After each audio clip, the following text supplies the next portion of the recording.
A young intern clutched her notepad nervously as she approached the conference room, where NFL legend Tom Brady was scheduled for interviews.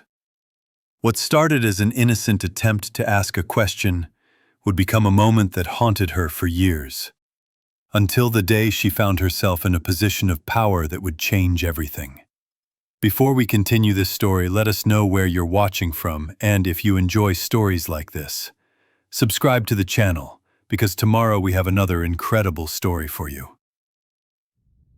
The year was 2018, and the gleaming offices of a major sports network buzzed with the electric energy that only came when a superstar was in the building. The air conditioning hummed quietly against the humid Boston summer, but inside the climate-controlled sanctuary of corporate media, everything was pristine.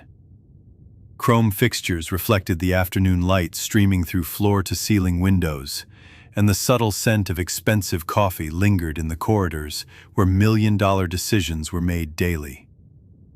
Tom Brady, at the height of his legendary career, moved through the hallway with the confident stride of someone who owned every room he entered. His tailored navy blazer hung perfectly on his athletic frame, and his famous smile, the one that had graced countless magazine covers, was polished and camera-ready. At 41, he was still the undisputed king of the NFL, a man whose very presence could shift television ratings and whose opinions carried the weight of championship rings. Behind him, a small entourage of agents, publicists, and network executives followed like satellites around a planet. They spoke in hushed, reverent tones about interview schedules, talking points, and the careful choreography required to manage a brand worth hundreds of millions of dollars. Tom barely acknowledged their presence. This was his world, and everyone else was simply playing a supporting role in the Tom Brady show. 22-year-old Karoline Leavitt adjusted her clearance badge for the third time as she hurried down the corridor, her sensible black flats clicking softly against the polished marble floor. Her interview notes were meticulously organized in a leather portfolio her mother had given her as a graduation gift, a symbol of hope for a career that still felt impossibly distant. Her blonde hair was pulled back in a professional bun, and her navy blue dress was conservative, appropriate, forgettable. Karoline had been working at the network for exactly 47 days, and each morning she woke up with the same mixture of excitement and terror that came with chasing a dream in an industry where success was measured in seconds of airtime and credibility was earned one story at a time. She'd grown up in New Hampshire watching these same sports anchors, never imagining she'd one day walk the same halls, breathe the same rarefied air of professional journalism. As Tom's group approached the conference room, Karoline saw her opportunity. She'd been assigned to gather background information for a feature piece, nothing glamorous, but it was her chance to prove she belonged here. Her hands trembled slightly as she stepped forward, her voice carefully modulated to project confidence she didn't entirely feel. "Excuse me, Mr. Brady? I'm Karoline Leavitt from the research department. Could I ask you a quick question for our upcoming segment?" Tom's conversation with his publicist about endorsement deals stopped mid-sentence. He turned toward the young woman with the kind of polite but distant expression celebrities perfected for interactions with people they'd never remember. His eyes did a quick assessment. Intern badge, nervous energy, probably straight out of college. He'd encountered thousands of Karolines over the years, eager young faces blending into an indistinguishable mass of ambition and inexperience. "Sure, kid," Tom said, his tone casual but already dismissive. The word kid hung in the air like a small insult wrapped in false friendliness. His publicist checked her watch impatiently, and one of the executives shifted his weight, sending clear signals that this interruption was unwelcome. Tom's smile was automatic, the kind he'd perfected for photo opportunities, warm enough for cameras, but lacking any genuine engagement. Karoline's heart raced as she flipped to her prepared questions. She'd spent hours researching, crafting inquiries that would go beyond the typical sports cliches. "I wanted to ask about your leadership philosophy. and how you've adapted your communication style as you've matured in your career. Specifically, how do you think young players can develop the mental resilience that's become your trademark? The question was thoughtful, well-researched, and demonstrated a deeper understanding of Brady's career than most reporters bothered to develop. But Tom barely listened to the words. Instead, he was already formulating his standard response about teamwork and dedication, the same sound bites he'd delivered 1,000 times before. His eyes drifted over Karoline's shoulder to where real journalists, people with recognizable faces and established careers, were setting up for the main interviews. "Listen, sweetheart," Tom began, the condescension dripping from his voice like honey laced with poison.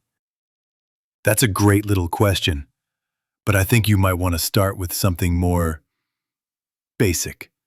Maybe ask about my favorite pre-game meal or what it's like to work with Coach Belichick. You know, journalism 101 stuff." His publicist smirked, and one of the executives actually chuckled under his breath. The words hit Karoline like a physical blow. Her cheeks flushed crimson as she realized that Tom Brady, her childhood hero, the athlete she'd defended in countless debates with friends, had just dismissed her as incompetent without even considering her question. The worst part wasn't the condescension. It was the casual cruelty of being reduced to nothing more than an amusing interruption in his day. I understand," Karoline managed to say, her voice barely above a whisper. She clutched her notepad tighter, her knuckles white against the dark leather. Around them, other staff members had noticed the interaction, some looking away in embarrassment, others watching with the morbid fascination that comes with witnessing someone's professional humiliation. The conference room suddenly felt enormous, and Karoline felt impossibly small. Tom's entourage was already moving again, the moment forgotten, before it had even fully ended. As they disappeared into the conference room, Karoline heard one of the executives say, "These interns get younger every year, don't they?" Followed by a round of knowing laughter. The door closed with a soft click that sounded like finality, leaving Karoline standing alone in the hallway with the echo of humiliation ringing in her ears. That night, Karoline sat in her cramped studio apartment, still wearing her interview outfit, staring at the notepad filled with questions that would never be answered. The city lights of Boston twinkled through her single window, and she could hear the distant sounds of traffic and life continuing around her. But inside her small space, everything felt frozen in that moment of dismissal, that instant when her hero had looked at her and seen nothing worth his time. She replayed the interaction endlessly, analyzing every word, every inflection. Had she been too forward? Was her question really that amateur? The logical part of her mind knew that Tom's response said more about him than it did about her. But logic offered little comfort against the sting of public humiliation. She'd entered that hallway as a young woman full of dreams. She'd left it as someone who understood exactly how the world saw her. Young, inexperienced, forgettable. But what Tom Brady didn't realize, what none of them could have predicted, was that Karoline Leavitt possessed something more valuable than experience or connections. She had the kind of burning determination that could only be forged in moments of absolute humiliation. As she sat in her apartment that night, something crystallized inside her. Not just ambition, but purpose. She would prove them all wrong, not through revenge, but through excellence. The years that followed were a masterclass in transformation. Karoline threw herself into her work with the intensity of someone who had something to prove.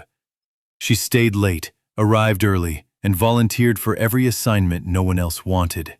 She studied the masters of communication, analyzed successful press strategies, and slowly built a reputation for being the person who could handle impossible situations with grace and intelligence. By 2020, Karoline had left the network for the political arena, where her sharp mind and fearless communication style quickly caught attention. She understood media in a way that few politicians did, having lived on both sides of the microphone. Her rise was meteoric, from local campaigns to state politics to national recognition as one of the most effective young communicators in the country. Meanwhile, Tom Brady's own career was entering its twilight phase. The move to Tampa Bay had been successful, but retirement loomed large, and with it, the challenge of maintaining relevance in a world that moved on quickly from yesterday's heroes. His carefully managed public image, once untouchable, was beginning to show cracks as newer, younger stars captured the spotlight. By 2023, Karoline Leavitt had achieved something remarkable. She'd become the person that celebrities, athletes, and politicians called when they needed to control their narrative. Her communication firm had an impressive client list, and her ability to shape public opinion had made her one of the most powerful behind-the-scenes figures in American media. She was no longer the nervous intern asking for scraps of attention. She was the one who decided who got attention at all. The irony wasn't lost on her when the call came in. Tom Brady, now officially retired and struggling with a series of public relations disasters, needed help. His post-retirement ventures were failing, his personal life was tabloid fodder, and his attempts to transition into broadcasting had been met with lukewarm reviews. His agent had recommended Karoline's firm as the best in the business for reputation management. Karoline stared at the request email for a long time, her finger hovering over the delete button. The 22-year-old girl inside her wanted nothing more than to return the humiliation, to let Tom Brady know exactly how it felt to be dismissed and forgotten. But the successful woman she'd become understood that true power lay not in revenge, but in the choice of whether or not to extend grace. She decided to take the meeting, not because she'd forgiven Tom, but because she was curious to see if the man who had once dismissed her so casually would even remember their encounter. The conference room she chose was deliberately modest, not the gleaming corporate space where she met with A-list clients, but a simple room with basic furnishings and fluorescent lighting that reminded her of that day, 5 years ago. When Tom Brady walked into the room, he was noticeably different from the confident superstar she remembered. His shoulders carried the weight of someone who'd lost control of his own narrative. His famous smile was more tentative now, and his eyes held the uncertainty of someone who needed help, but wasn't quite sure how to ask for it. He was still Tom Brady, but he was also, for the first time in his life, just another client seeking assistance. "Ms. Leavitt," he said, extending his hand with the practiced courtesy of someone accustomed to making good first impressions. "Thank you for taking this meeting. I've heard incredible things about your work." His tone was respectful, professional, completely devoid of the casual condescension she remembered so clearly. He had no idea who she was, beyond her current reputation. Karoline shook his hand and gestured for him to sit. She didn't introduce herself immediately, instead, choosing to let him present his case. Tom launched into a well-rehearsed explanation of his challenges: the failed business ventures, the media criticism, the struggle to find his post-football identity. He spoke with the vulnerability of someone who'd spent his entire life winning and didn't quite know how to handle losing. As he talked, Karoline studied his face, looking for any flicker of recognition. But there was nothing. To Tom Brady, she was simply another professional in a well-tailored suit. Someone whose opinion mattered because of her current position, not because of their shared history. The complete absence of recognition was both insulting and liberating. It confirmed everything she'd suspected about how forgettable she'd been to him. "The thing is," Tom continued, his voice carrying a note of genuine confusion, "I've always been able to control my narrative. I knew how to win over fans, how to handle press conferences, how to be the guy everyone wanted to root for. But this post-retirement world, it's like playing a game where no one's explained the rules to me." Karoline listened to his admission with professional detachment, but inside, she felt a complex mixture of emotions. Part of her was satisfied to see the great Tom Brady reduced to asking for help from the same type of person he'd once dismissed so casually. But another part of her, the part that had grown beyond the hurt of that long-ago encounter, recognized the genuine struggle of someone trying to reinvent himself after losing the one thing that had defined him. "Mr. Brady," she said finally, her voice steady and professional, "before we discuss strategy, I'd like to ask you something. Do you remember a young intern named Karoline Leavitt who asked you a question about leadership and mental resilience at a sports network interview in 2018? The question hung in the air like a test, and Karoline watched Tom's face carefully for any sign of recognition.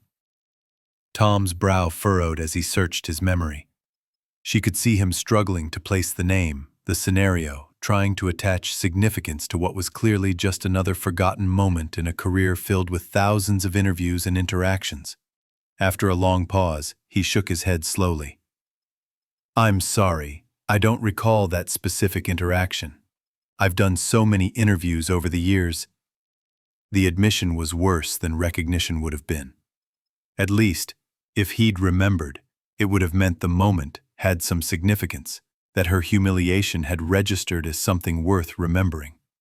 Instead, his forgetfulness confirmed what she'd always suspected, that the moment that had changed her life had been utterly meaningless to him, a throwaway interaction with a forgettable person. "I was that intern," Karoline said quietly, watching as understanding slowly dawned in Tom's eyes. "You told me to stick to journalism 101 stuff and ask about your pregame meals instead of wasting your time with questions that were too advanced for someone like me."